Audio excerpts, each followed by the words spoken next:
Assalamualaikum warahmatullahi wabarakatuh.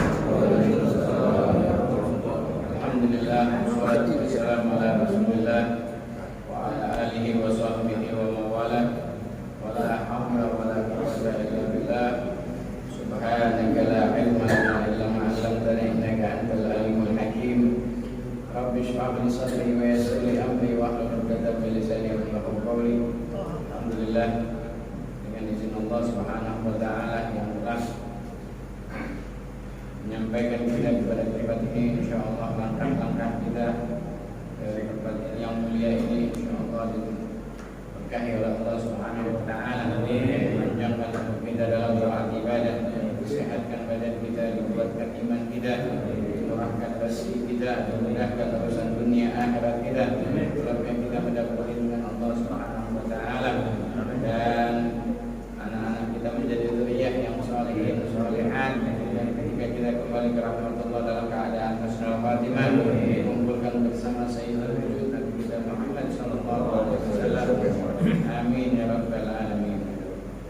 Hadirin yang dirahmati Allah Subhanahu wa taala, malam ini kita membaca kitab Riyadhus Shalihin, yaitu hadisnya Nabi kita Muhammad sallallahu alaihi wasallam dalam bab al-istihbab al-uzlah inda fasad zaman awil khawf min fitnah fid din wa wuqu'i fi haram wa syubhat wa nahwiha. Sunnahnya kita al-uzlah. Uzlah ini kalau sekarang bahasanya isolasi, nggak suka ngumpul, jangan suka ngumpul ke tempat yang tidak baik, yang kita tidak kenal siapa itu yang kumpul di sana, ke tempat-tempat umum, ke tempat-tempat maksiat, ke tempat-tempat yang syubhat, dan juga tempat-tempat yang mana Allah Subhanahu wa taala tidak ridha. Inda fasadi zaman, ada zaman yang sudah jelek atau rusak, awil khawf min fitnah fid din, ataupun kita uzlah takut, kenapa takut agama kita ini keganggu. Kita menjaga agama kita, jadi kita jangan sampai kumpul ataupun ke tempat-tempat yang tidak baik, menjaga agama. Allah Subhanahu wa taala berfirman, Allah taala fa'firu ilallah inni lakum minhu nadhirun mubin. Larilah kamu kepada Allah Subhanahu wa taala. Jadi kita menuju kepada Allah ini bukan jalan kaki, bukan malas-malesan, bukan jalannya enggak semangat, jalannya perlu cepat. Jalan yang perlu cepat yaitu jalan kepada Allah. Kemudian jalan yang meninggalkan maksiat pun perlu cepat juga. Wa idza maru bil lagwi maru kirama. Kalau kamu jalan ke tempat-tempat yang ada di sana, tempat-tempat maksiat, maka jalannya pun cepat juga. Jangan lambat-lambat, sambil ngikut muping dangdut lagi. Joget-joget dulu, jalan lagi enggak bisa. Langsung aja jalan tinggalkan. Allah Ta'ala an Sa'ad bin Abi Waqqas radhiyallahu anhu qala sami'tu Rasulullah sallallahu alaihi wasallam qala inna Allaha yuhibbul 'abdal taqiyyal ghaniyal khafi. Rawahu Muslim. Dari Sa'ad bin Abi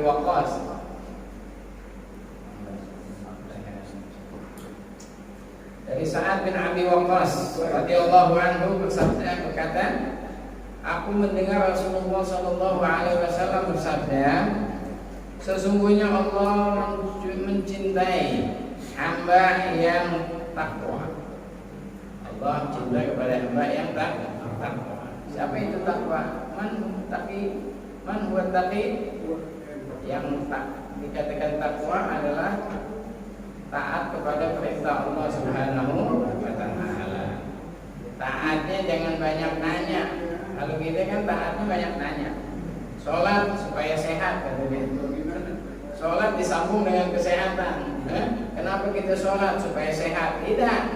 Kalau sahabat-sahabat dulu kalau dipanggil ya ayyuhalladzina amanu, ya ayyuhalladzina amanu, langsung dijawab sam'an wa tha'ah. dengar dan langsung lakukan. Kagak usah mikir-mikir lagi, ini untung apa kagak nih? Sholat ini untung apa enggak? Nah, jangan begitu.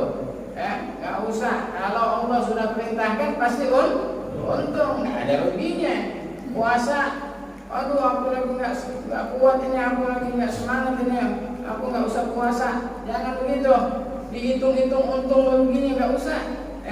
Cepet-cepet kita lakukan kalau Allah Subhanahu Wa Taala sudah perintahkan. Nggak usah kita mikir kemana kesini lagi, nggak usah. Jadi yang Allah Subhanahu Wa Taala senang yaitu al-abdu taqi. Hamba yang takwa betul-betul, takut kepada Allah Subhanahu wa Ta'ala. Bahkan Al-Habib Abdullah Al-Haddad mengatakan, kalau kamu mau ke tempat yang baik, kamu jalan yang paling cepat. Kalau lewat pintu lambat, lewat jendela. Masya Allah, lewat jendela. Mungkin jendela lebih cepat. Mau ke masjid lewat jendela lebih cepat. Lewat jendela nggak apa-apa, jangan lewat pintu. Kenapa? Mungkin terlambat atau jauh. Jadi jalan yang paling cepat menuju kepada kebaikan. Inilah hamba yang betul-betul taqi. Hamba yang taqi dia melakukan ibadah kepada Allah dengan semangat, bukan ada paksaan. Ini jalan ke masjid kayaknya kepaksa, tendang sana tendang sini, belok sana belok sini, nggak usah, langsung aja.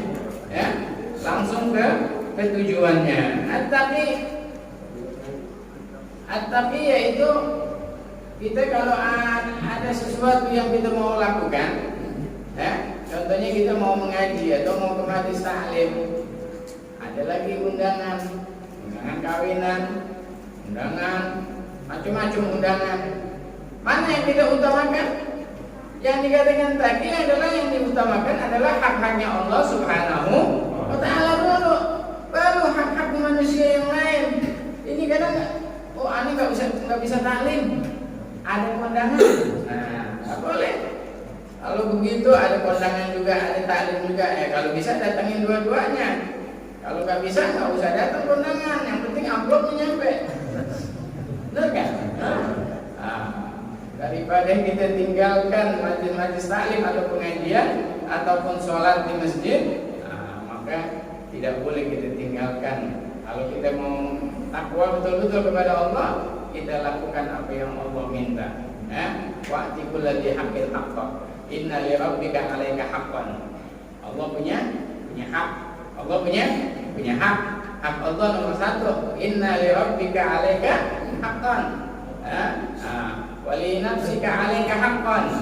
Jadi kita punya hak. Kita perlu jaga kesehatan. Memang kita mau ke masjid, tapi banyak penyakitnya gimana nih? Jadi kita punya hak juga, kasih kesehatan, pakai masker. Ini pentingnya untuk badan kita.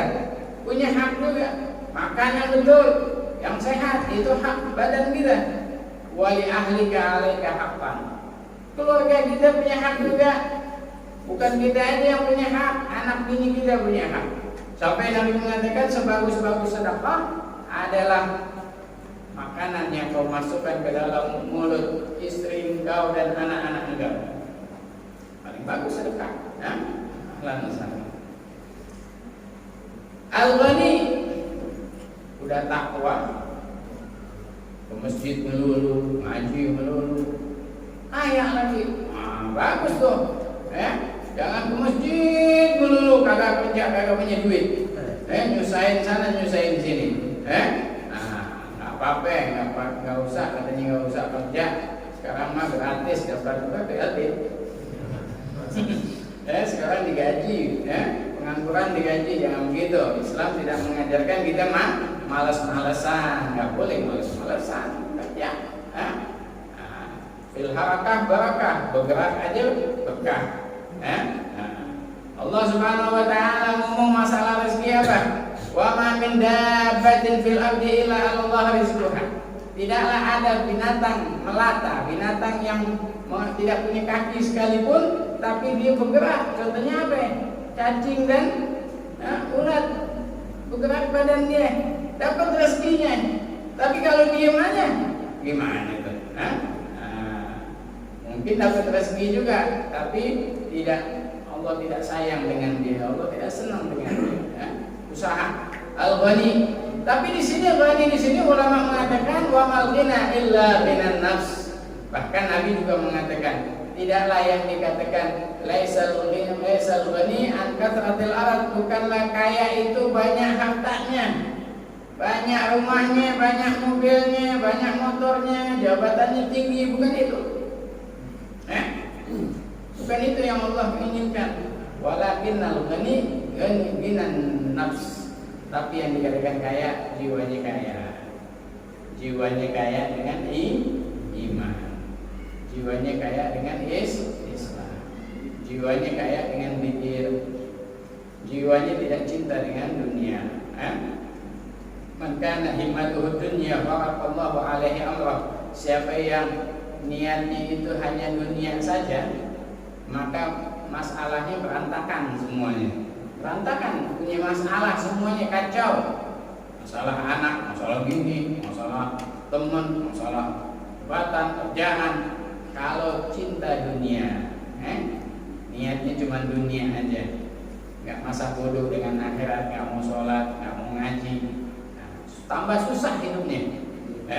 Waja'ala faqrahu baina ainihi, dan kemiskinan Allah tunjukkan di depan matanya, maknanya terlalu dekat. Di depan mata, miskin. Kayak orang kagak bisa makan aja. Subuh-subuh udah jalan, kagak sholat subuh. Ada gak yang begitu tuh? Ada. Kayak nggak nanti Allah tambahin miskinnya. Takut miskin. Gimana nih kalau nggak kerja aku mati bisa begitu tuh. Selalu pusing. Kemudian kemudian Allah Nabi kita Muhammad SAW menyambungnya itu walam ya'tihi minad dunya illa ma kutiba lahu, dan tidak datang dunianya kecuali apa yang telah Allah tentukan. Udah segitu aja lah rezekinya, kagak nambah-nambah. Dari dulu begitu aja, gak nambah-nambah. Kenapa? Karena cinta dunia. Wa man kana niyatuhul akhirah, siapa yang niatnya juga ditambah dengan akhirat. Aku mau bikin musola, aku mau ngaji, aku mau taklim, aku mau bikin sekolah, aku mau bikin ini. Jama'allahu alaihi amrah. Allah kumpulkan masalahnya jadi gampang. Allah kumpulkan semuanya. Yang jauh jadi dekat, yang susah jadi gampang. Kemudian Allah Subhanahu wa taala wa ja'ala ghinahu fi qalbihi, dan Allah jadikan kekayaan dalam hatinya. Bukan kekayaan duit, dalam hatinya kaya. Maksudnya apa hatinya kaya? Dia tidak cinta dengan dunia, tapi dia dapat dunia. Wakana di dunia, wakana di dunia ta'tihi, dan dunia datang kepada dia. Wahya raqimah, dengan semangat mengejar dia. Dikejar sama dunia, makanya kiai-kiai pada kaya. Mau kaya nggak jadi kiai? Dikejar sama orang, mau pergi haji, tolong ikut, mau pergi haji, mau ngawinin, tolong datang, mau ngawinin, mau nyunatin, mau nyunatin, semuanya, jadwalnya penuh, masya Allah. Kenapa? Karena dia niatnya agama, niatnya Allah Subhanahu wa Ta'ala.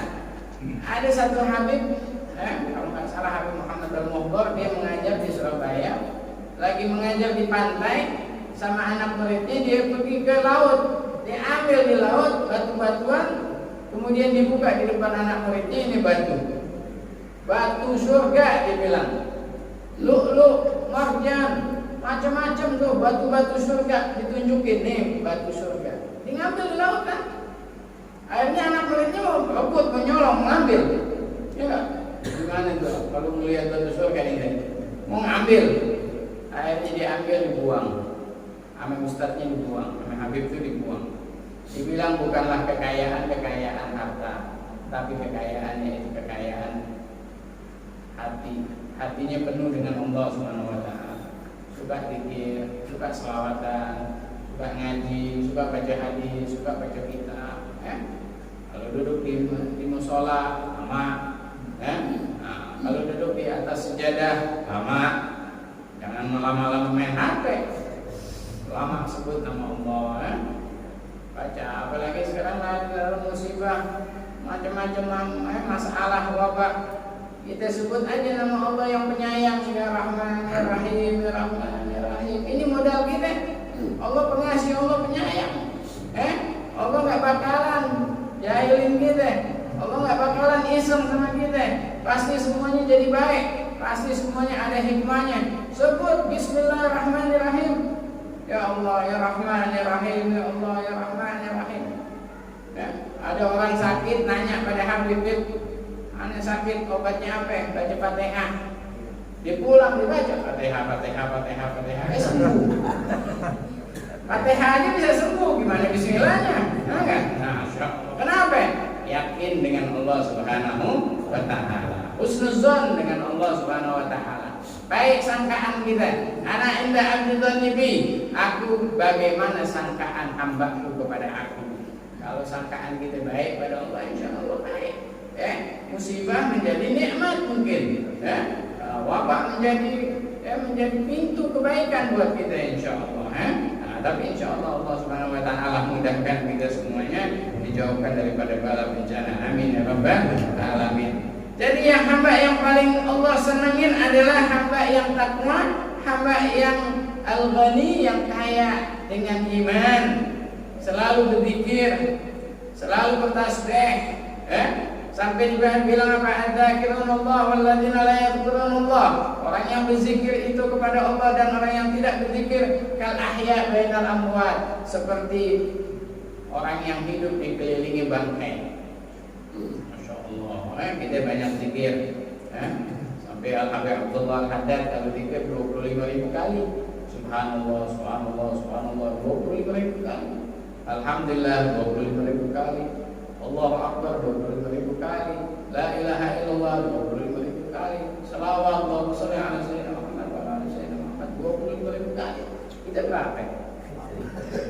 10. Nggak apa-apa lah, walaupun sedikit yang penting kita baca, jangan kita tinggalkan semuanya. Anak muridnya Al-Habib Ahmad bin Zaid 75.000 kali la ilaha illallah. 75.000 kali. Berarti 24 jam dibaca la ilaha illallah. Ada satu ulama mau meninggal dunia lagi sakaratul maut, kagak baca la ilaha illallah, bengong aja. Anak muridnya kata ini, ustaz kita ini kayaknya kagak baca la ilaha illallah, nanti sebul khotimah nih ustaz. Mendingan aneh-aneh ingetin nih Ustaz nih, Ustaz, baca la ilaha illallah, kan lagi sakaratul maut, Ustaznya langsung bangun. Dibilang ente kirain aneh ini lupa dengan la ilaha illallah. Aneh punya badan, aneh rambut, aneh daging, aneh kulit, aneh semuanya sudah baca la ilaha illallah, langsung meninggal. Habis bilang la ilaha illallah langsung meninggal. Sampai Al-Imam Al-Fakhr Razi meninggal, tidak baca la ilaha illallah. Anak muridnya juga bingung, imam yang menulis kitab tafsir azim, kenal, kok udah mau meninggal nggak baca la ilaha illallah. Akhirnya anak muridnya bilang, ya Ustaz, apa pendapat antum tentang hadis ini? Riwayatnya ditebalik-tebalikin sama anak muridnya. Siapa yang an ini ditebalikin. Ustaznya kesel, bangun langsung, salah hadis ini. Yang benar begini, an ini, maka akhiru la ilaha akhir kalami la ilaha illallah dakhala jannah, langsung meninggal dunia. Jadi yang namanya hidup ini perlu banyak zikir kepada Allah Subhanahu wa taala supaya jiwa kita hidup. Jangan kita matiin jiwa kita ini. Dengan apa matiinnya? Dengan malas menyebut nama Allah Subhanahu wa taala. Banyakin zikir, banyakin tasbih. Inilah yang dikatakan hamba yang paling Allah cintai, yaitu al-ghani, yang kaya dengan iman. Wa kun minal imani fi mazidin wa fi safa'il qalbi la tajdidi. Dan iman kamu selalu kamu tambahkan. Perbarui iman kita, selalu baca la ilaha illallah, la ilaha illallah. Imam Ghazali bilang kalau lagi zikir itu Allah sedang di depan kita. Jangan kita ngomong ke atas, kita tunduk, kita mata kita meremin la ilaha illallah, la ilaha illallah, begitu adabnya. Kita yakin Allah lagi di hadapan kita. Kita panggil dia. Masa kita dah panggil Allah? Allah udah datang kita masa bodoh aja. Kita hormat, kita tunduk. Nggak usah panggil Allah, pakai setan aja, setan datang deh. Apalagi panggil Allah yang Allah kata Allah Sami'un Alim. Allah Maha mendengar dan Maha mengetahui. Makanya penting kita selalu banyakin zikir kepada Allah Subhanahu wa taala. Dan juga sholat tahajud. Sholat tahajud adalah sholat yang membawa kepada al-izz, kemuliaan kepada kita. Kita mau dimuliain. Kalau kita mau dimuliain sama orang dan sama Allah, kita sholat tahajud. Wa minal laili fatahajjad bihi nafilatan lak asa ayyab'atsaka maqaman mahmuda.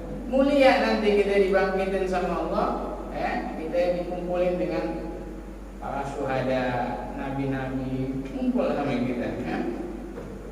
Al-khafi, yang sembunyi-sembunyi amalannya. Ada orang sholat di masjid, sholatnya banyak, ini makmum banyak, ini jamaah banyak, dia sholat banyak. Ada satu habib namanya Habib Alwi, dia bilang, ente mau sholat banyak-banyak di rumah aja. Emang kenapa gitu? Ya ngapain di sini, banyak jamaah, banyak yang lihat.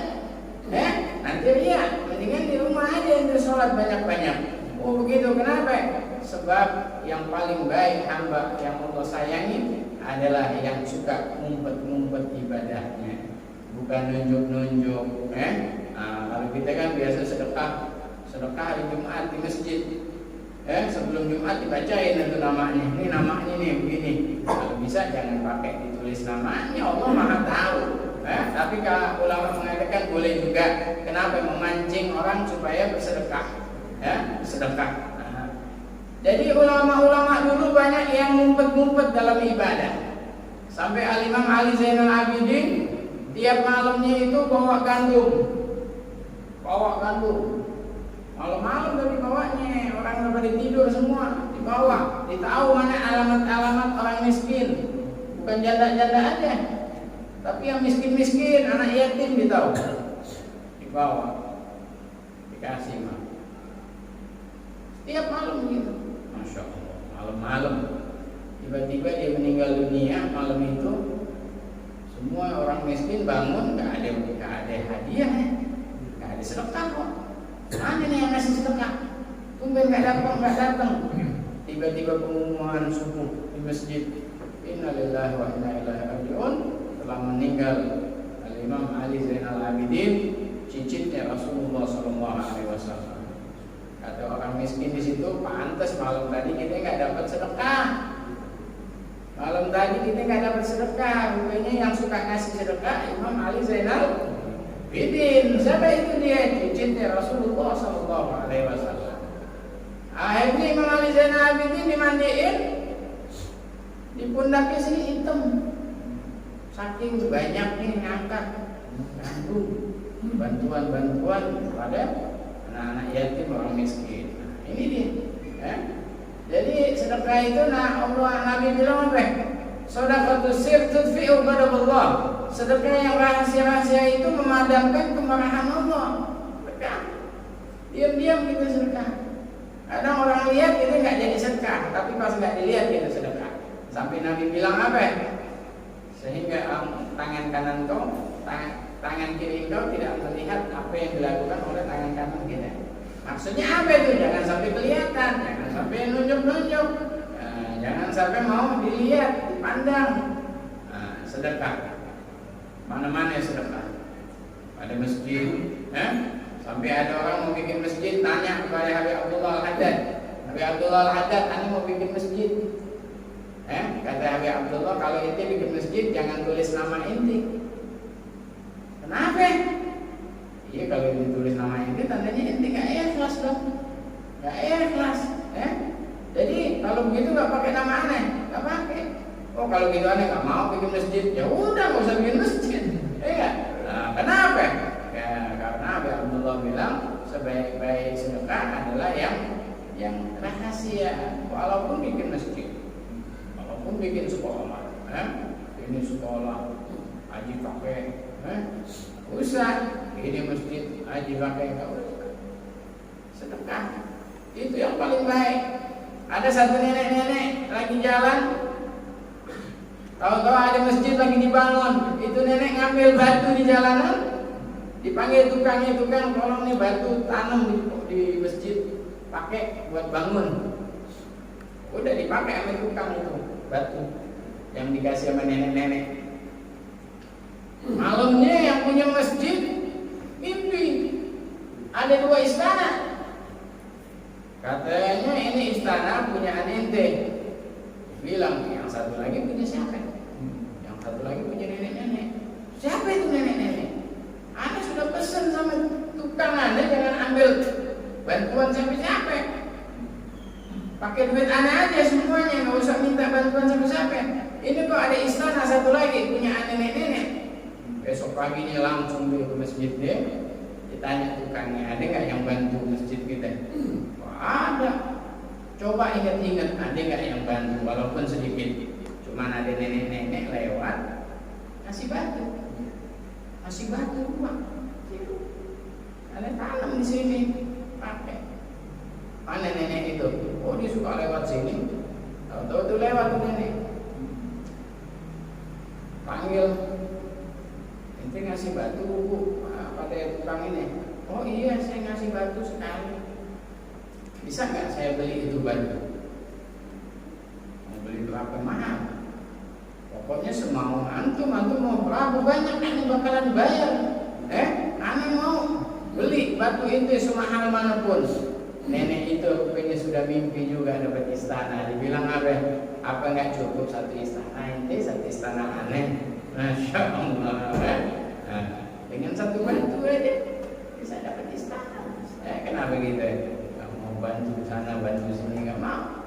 Inilah hadis Nabi kita Muhammad SAW mengatakan sesungguhnya Allah mencintai hambanya yang taqi, hambanya yang kaya, dan hambanya yang khafi, yang sedekahnya ngumpet-ngumpet, nggak nunjuk-nunjuk, baik ke sana, baik ke sini, diam-diam, nggak usah ditulis. Tulis hamba Allah. Aneh pernah dapat bantuan 20 juta. Dari hamba Allah. Aneh tanya, siapa ente? Gak perlu tahu katanya. Masya Allah, gak perlu tahu. Aneh cari nomor teleponnya siapa, gak nemu. Pokoknya hamba Allah aja. Ada yang ngasih cuma 50.000, tulis namanya. Astagfirullahaladzim. Ya gak apa-apa deh. Yang penting dia sedekah daripada dia gak sedekah. Kemudian hadis yang keduanya an Abi Sa'id Al-Khudri radhiyallahu anhu qala rajulun ayyun nasil afdal. Ada seorang laki nanya kepada Rasulullah, manusia apa yang paling afdal? Nabi bilang apa? Mu'minun yujahid bi nafsi wa malihi fi sabilillah. Orang mukmin yang paling afdal.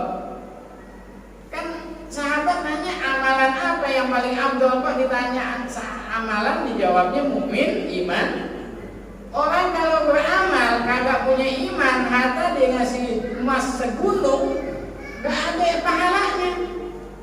Berarti iman ini penting. Bahkan niatnya aja itu ditulis sama Allah dengan tinta emas. Niatul mukmin afdal min amali. Niat orang kalau punya iman itu lebih afdal daripada amalnya kadang-kadang. Kenapa? Karena orang mukmin itu mahal bagi Allah Subhanahu wa taala. Orang yang punya iman kagak beramal aja itu sudah punya pahala. Bagaimana kalau dia beriman dan beramal? Makanya orang yang ditanya oleh sahabat amalan apa yang paling afdal? Iman kepada Allah Subhanahu wa taala. Walaupun tidak beramal, dia punya iman kepada Allah, maka pahalanya banyak. Beda dengan yang sedekahnya banyak, amalannya banyak, tapi nggak yakin dengan Allah. Aku nggak yakin dengan Allah. Aku sholat nggak yakin, nggak dapat apa-apa kan? Kalau nggak punya iman nggak dapat apa-apa. Bahkan iman sedikit aja menghalang dia daripada masuk ke dalam neraka Allah Subhanahu wa taala. Kemudian yujahid, berjuang, punya iman, berjuang dengan apa? Dengan nafsihi, dengan jiwanya, berjuang bantu agama Allah Subhanahu wa taala. Wa malihi, dengan hartanya. Kayak siapa? Sayyidina Abu Bakar. Sayyidina Abu Bakar itu waktu dia Nabi mau pergi hijrah ke Madinah, dia ambil semuanya duitnya dikasih Nabi. Nabi nanya, emang ente gak tinggalin untuk keluarga ente? Enggak, ada tinggalin Allah dan Rasulullah, cukup doanya cukup. Gak tinggalin duit sedikit pun enggak. Bapaknya Sayyidina Abu Bakar buta, anaknya namanya Asma. Asma tahu biasanya bapaknya nyimpen duit di kendi itu kendi ya. Kendi diisi sama Asma sama anaknya baju, pakaian, jadi kayak penuh kendinya. Bapaknya yang buta dipegang ini, bapak aku masih ninggalin duit, emang bukan duit isinya, baju, Masya Allah, aku kirain bapak engkau beli, rupanya masih ninggalin kita duitnya, tahu-tahu dibohongin sama anaknya Asma. Agak ada duitnya habis semuanya buat Nabi, buat jihad, buat pindah ke Madinah. Kemudian Sayyidina Umar begitu juga ditanya, apa yang kau tinggalkan? Aku sedekahkan setengah dan setengah lagi untuk keluarga aku. Masih mendingan. Jadi datangnya Islam kepada kita sebab mereka ini yang betul-betul jihad dengan duitnya, dengan tenaganya, dengan pikirannya. Kita jangan senang-senang aja, asyik-asyik aja kita. Kita doain mereka. Doain ashab Rasulullah wa tabi'in bi ihsan ila yaumiddin. Kita Fatihain. Begitu juga kita merdeka, bukan enak-enakan merdeka. Susahnya bukan main, penjajah. Waduh, dikit-dikit bunuh, dikit-dikit hilang kita punya saudara, kenapa ditangkap, diambil, sama Jepang, sama Belanda. Susah, mau merdeka ini susah. Kita perlu Fatihain juga pahlawan-pahlawan kita. Makanya mereka ini sudah jihad di jalan Allah Subhanahu Wa Taala. Kita sudah jihad belum? Makanya kita jihad kita apa? Jihad kita adalah kita jaga ini negara kita, agama kita jaga. Ada yang ingin mengganggu agama kita, nggak boleh. Agama kita ini sesuai dengan negara kita, sistem kita, adilnya, toleransinya. Ini agama Islam sesuai banget. Makanya nggak bisa dipisahkan dengan Indonesia, dengan undang-undang nggak bisa. Kenapa? Karena undang-undang Indonesia adalah undang-undang Islam sesuai. Islam juga sesuai dengan undang-undang Indonesia, jadi nggak bisa. Kalau kita ganggu sana ganggu sini nggak bisa. Semua kebaikan ada dalam agama kita, alhamdulillah. Dan menghormati agama yang lain juga. Nggak ada musuh-musuhan, memaksakan pendapat kita nggak usah. Sampai kita yang bunuh-bunuhan nggak ada. Islam nggak mengajarkan untuk bunuh-bunuhan. Islam mengajarkan toleransi, baik, bantu membantu, tolong menolong, wa ta'awanu 'alal birri wat taqwa wa la ta'awanu 'alal itsmi wal 'udwan. Insyaallah sudah selesai. Insyaallah kita jaga agama kita jaga negara kita dengan baik. Dengan apa kita bangun ini negara dengan baik. Tolong menolong yang susah, yang susah jangannya mau minta tolong aja. Tolong juga dengan doanya, ya Allah, makmurkan orang-orang yang dermawan, yang baik-baik. Doa yang baik juga, jangan diam aja. Yang penting kita makan senang, enggak. Bantu yang miskin, bantu kerjaan, kasih modal, kasih makan.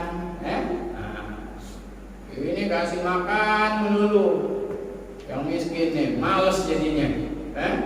Si kerjaan. Ada orang minta sama Nabi, minta. Besok datang lagi minta. Besoknya lagi datang, Nabi kasih kampak. Kerja sono cari kayu. Bantuan yang paling bagus adalah ngasih kerjaan. Iya. Orang yang banyak pegawainya itu yang paling bagus. Kenapa? Karena dia makan dengan kerjaannya. Kalau kita kasih makan aja, habis begitu aja. Tapi Masya Allah, mungkin dikarenakan orang yang baik, yang kaya, banyak pegawainya, semuanya bisa makan. kasih kerjaan yang paling bagus. Makanya ada zakat jenis zakat produktif. Produktif itu apa? Atau wakaf produktif, pekerjaan. Duit zakat dibikin suatu pekerjaan jadi modal, panggil orang miskin kerja, udah dapat kerja dia. Kalau dikasih zakat sekali aja dimakan habis, ya. Nah, dimakan habis. Tapi kalau kita bikin toko, ini musola punya duitnya banyak, umpamanya ada 1 M, ada 2 M. Lebih. Alhamdulillah. Saudara ini ada lebih. Bikin koperasi, panggil orang kerja di situ. Oh, nggak untung koperasinya. Jangan bilang nggak untung. Kalau ada 1 orang yang kerja di situ, kita udah ngasih makan dia, udah untung, ya nggak? Apalagi, Anda jualan beras, itu beras orang lain Anda lihat, mana aja Anda jalan Anda lihat harganya, semuanya seliternya 8.000, Anda bisa jual 6.500, kagak ada untungnya. Buat sedekah orang miskin. Orang datang dari jauh-jauh dari gunung, datang beli berapa 3 liter. Yang mana? Yang 6,5. Agak nemu ya tempat lain yang 6,5. Emang aneh jualan itu paling murah buat orang miskin. Nah, jadi dalam berdagang pun kita sedekah pun bisa, kita hidupin. Nah, jangan kita mau kaya aja, kita untung aja, tapi kita tidak punya jihad. Berjuang di jalan Allah, membantu orang susah. Yujahid binafsihi wa malihi, dengan tenaganya kita berjuang. Kemarin ada cucunya Al-Habib Idrus Al-Jufri, namanya Habib Segar. Itu Habib Idrus di Palu berjuang bikin sekolah 1.500 sekolah. 1.500 sekolah. Itu udah bikin berapa ya sekolah? Ada bikin sekolah. TPF agak ingin juga. 1.500 sekolah dibikin Al-Habib Jufri. Ini sekarang cucunya ada di PKS ya. Siapa namanya itu? Salim, Dr. Salim. Ini kakeknya pejuang di jalan Allah, bikin sekolah 1.500 sekolah. Tahu-tahu waktu dibikin taklim kayak begini, ada keponakannya datang. Dia lagi datang, dilihat di sawah banyak piring seng dikumpulin, ada 30 piring seng di sawah.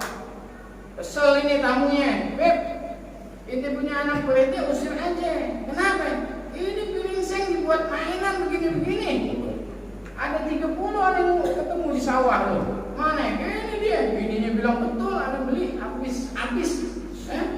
Kata Habib Jufri, biarkan dia begitu, nggak apa-apa. Yang penting kita bisa didik dia, nanti kita juga dapat manfaatnya. Itulah, dengan kesabaran begitu akhirnya bisa mencetak ribuan sekolah. Yujahid dengan nafsinya, dengan nafsunya, dengan dirinya. Dia tidak mementingkan kekayaan. Dia tinggal rumahnya biasa. Tapi bagaimana dia jihad di jalan Allah? Bikin sekolah lagi, didik. Anak kadang-kadang ada undangan, anak nggak bisa datang. Kenapa? Anak lagi ngajar anak pondok, nggak bisa. Anak lagi mujahadah. Yang lebih penting mana? Mendidik. Inilah dia yang membuat umat ini jadi maju. Orang yang mujahid, yang berjuang mati-matian, apalagi untuk kemerdekaan Indonesia. Al-Habib Ali Kuitang, Al-Habib Jindan, itu semuanya berjuang di jalan Allah Subhanahu wa taala. Dan juga habaib-habaib yang lain, dan juga pahlawan-pahlawan yang lain. Kita doakan insyaallah mereka ini semuanya orang yang betul-betul jihad di jalan Allah. Allah berkahi mereka dunia akhirat, dan kita juga mendapat berkahnya, dan Allah ridhoin kita dan mereka semuanya, dan kita menjadi hamba-hamba Allah yang muttaqin, Allah yang ghani, hamba-hamba Allah yang taqi, hamba-hamba Allah yang khafi, dan juga Allah Subhanahu wa taala mudahkan urusan dunia akhirat kita, menjauhkan daripada bala bencana musibah, dan semua mendapat kemudahan dari Allah Subhanahu wa taala. Wa bi kulli niyatin shalihah wa ila hadratin Nabi Muhammad sallallahu alaihi wasallam bi sirril Fatihah. Alhamdulillah.